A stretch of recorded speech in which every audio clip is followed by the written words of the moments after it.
Las dos partes coinciden en los objetivos que persigue esta firma. La ciudad no puede mantenerse al margen de Xantar y debe aprovechar al máximo la oportunidad que le brinda esta cita.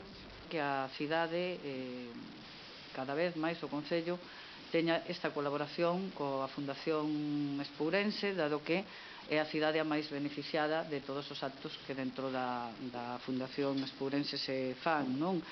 E todas as feiras que temos, sobre todo as dúas máis importantes, para min, claro, desde turismo, que sería Termatalia e Xantar, eu creo que son eventos importantes, nun momento tamén puntual en que a empresa pasa determinadas dificultades.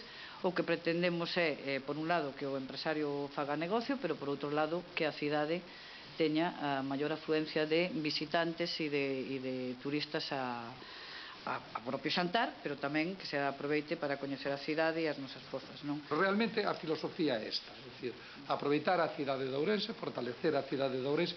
Hai unha misión de prescriptores, compañeiros seus de prensa especializada que veñen de todas as comunidades autónomas de España. Temos 20 xornalistas especializados, que uns veñen porque están as súas comunidades autónomas aquí invitadas e outros veñen porque eles son prescriptores importantes de opinión en toda España, que van a estar aquí, además van a vivir aquí, en Ourense, en Espourense, en a cidade, e iso, o que pretendemos é darlle valor a todo.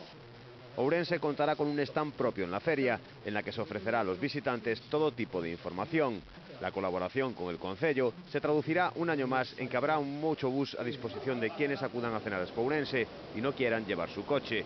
Y entre las actividades propuestas destaca la Noche del Deporte el miércoles 3, en la que deportistas y aficionados del COP tendrán un importante descuento en Xantar.